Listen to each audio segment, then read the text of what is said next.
JS কুকিংয়ে সবাইকে স্বাগত। আমি ঝুম্পা বলছি। আমি একটা নতুন রেসিপি নিয়ে আসলাম। রেসিপিটা হচ্ছে পেঁপে চিংড়ির কোপ্তাকারি। এই রেসিপিটা করার জন্য আমি একটা গোটা পেঁপের 3 ভাগ পেঁপে নিয়েছি। পেঁপে নিয়ে পেঁপেটাকে আমি এভাবে করে আমি ঘষে নেব। ঘষে নিয়ে তারপরে এটাকে আমি বেসন দিয়ে চিংড়ি মাছ দিয়ে আমি এটাকে মাখবো। তো আমি বাজার থেকে 250 চিংড়ি মাছ নিয়ে এসেছিলো। সেই চিংড়ি মাছটা খোসা ছাড়িয়ে আমি ধুয়ে নিয়েছি। এটাকে আমি এবার মিক্সিতে দিয়ে এটাকে আমি পেস্ট করে তুলব। এটা পেস্ট করা হয়ে গেলে তারপরে আমি পেঁপেগুলো আমি এক এক করে মশলা দিয়ে মাখবো। এই পেঁপে রেসিপিটা যদি কাউকে না বলা হয় কেউ বুঝতেই পারবেন না এটা যে পেঁপে দিয়ে রান্না করা হয়েছে। এটার স্বাদ এতটাই অসম্ভব সুন্দর। যারা পেঁপে খায় না তারা এই রেসিপিটা মানে খেলে তারা পেঁপে এই তরকারি চেয়ে চেয়ে খাবে, এত অসম্ভব টেস্ট হয়েছিল। তা পেঁপেটা আমি একটা বোলে ট্রান্সফার করে নিলাম। আর আমি এখানে দিয়ে দিলাম প্রায় 8 চামচ মতো বেসন। বেসনটা দিতে হবে বাইন্ডিংয়ের জন্য, তা নাহলে এটা কোপ্তাগুলো ভাজতে গেলে এটা ছেড়ে যাবে। আর দিয়ে দিয়েছিলাম আমি প্রায় এখানে 6 চামচ মতো চালের গুঁড়ো। সেটা কিন্তু ক্যামেরাটা অফ হয়ে গেছিলো বলে সেটা দেখানো যায়নি, সেই কারণে এটা আমার দেখাতে পারিনি। আর এখানে দিয়ে দিলাম লঙ্কা দিয়েছি প্রায় 6টা কাঁচা লঙ্কা আর 16 কোয়া রসুন দিয়েছি। দিয়ে এটাকে পেস্ট করে নিয়েছি। আর দিয়ে দিলাম কালারের জন্য একটু হলুদ দেব। আর 1.5 খানা পেঁয়াজ কুচিয়ে রেখেছিলাম, সেই পেঁয়াজটা এখানে আমি দিয়ে দিলাম। আর দেব একটু রান্নার ব্যালেন্সের মানে স্বাদের জন্য আমি দেব একটু লবণ দেব আর একটু দেব চিনি দেব।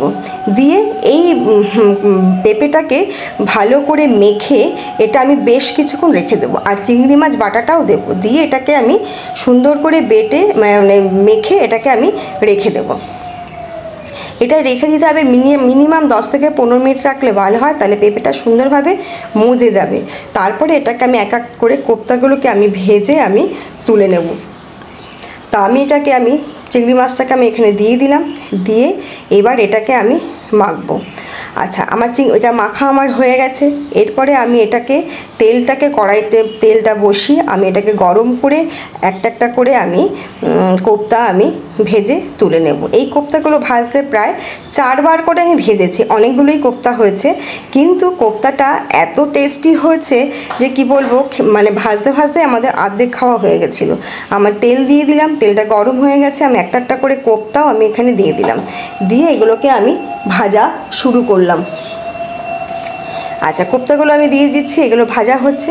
ভাজা হয়ে গেলে এগুলোকে তুলে নেব। তারপরে এক এক করে এগুলোকে আমি মশলা করে কষিয়ে রান্না করব। তাই আর এখানে আমি আলু দিয়েছি, 2টো বড় বড় আলু দিয়েছি।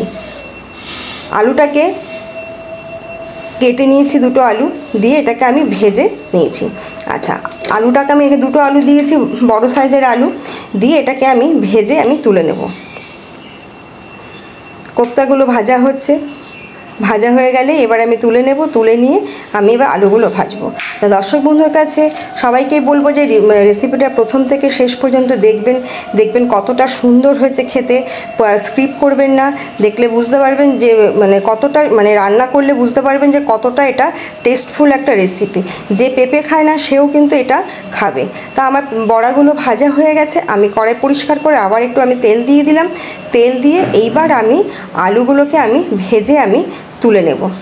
আচ্ছা, এইবার আবার একটু তেল দিলাম। তেল দিয়ে আমি এখানে জিরে, তেজপাতা, শুকনো লঙ্কা ফোড়ন দিয়ে তারপরে অর্ধেক আমি টমেটো কুচিয়ে রেখেছিলাম সেটা আমি দিয়ে দিলাম। দিয়ে তারপরে এই টমেটোটা যেই মজে যাবে ওর মধ্যে আমি দিয়ে দেব মশলা। এখানে দিয়েছি প্রায় 4 চামচ মতো জিরে দিয়েছি আর 1 ইঞ্চি মতো আদা দিয়েছি। আর লঙ্কা দিয়েছি, শুকনো লঙ্কা দিয়েছি 6টা, দিয়ে এটাকে পেস্ট করে নিয়েছি। আর একটু কালারের জন্য হলুদ দিতেই হবে, হলুদ দিয়ে দিলাম।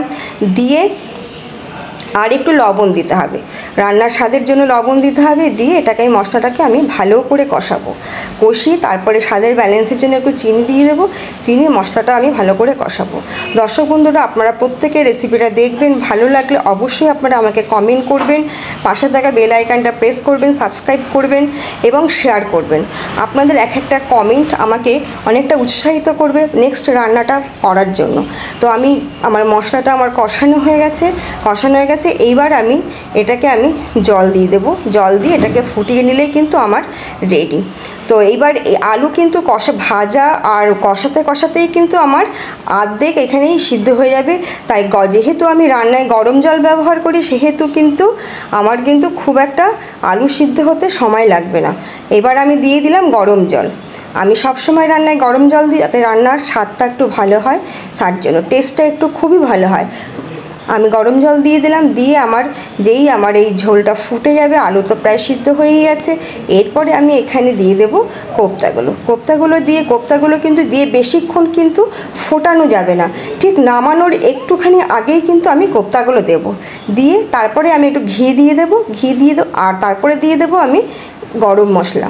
আমি এই কোপ্তাগুলো দিয়ে দিলাম, দিয়ে এরপরে আমি এটা বেশিক্ষণ ফোটাবো না, আর গরম মশলা দিয়ে দেবো। দিয়ে এটাকে কিন্তু আমার সার্ভ করলেই কিন্তু আমার রেডি চিংড়ি পেঁপের কোপ্তাকারি।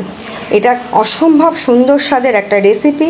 আপনারা সবাই প্রত্যেকের এই রান্নাটা বাড়িতে ট্রাই করবেন, দেখবেন যে কতটা টেস্টফুল একটা রান্না, যেটা মানে মুখে বলে বলা যাবে না, এতটা টেস্ট। আর পেঁপের তরকারি, যারা পেঁপের গন্ধ সহ্য করতে পারে না, তারাও কিন্তু এতটুকু পেঁপের কোনো গন্ধ এটাতে পাবে না, মানে এতটাই ভালো লাগবে খেতে। তা এইভাবে করে রান্নাটা করে আপনারা সবাইকে, আত্মীয় স্বজন সবাইকে দেবেন, দেখবেন যে কেউ এটাকে খারাপ বলতে পারবে না, মানে এতটাই ভালো হয়েছে। তো প্রত্যেকের কাছে বলবো রেসিপিটা আপনারা দেখবেন এবং বাড়িতে ট্রাই করবেন।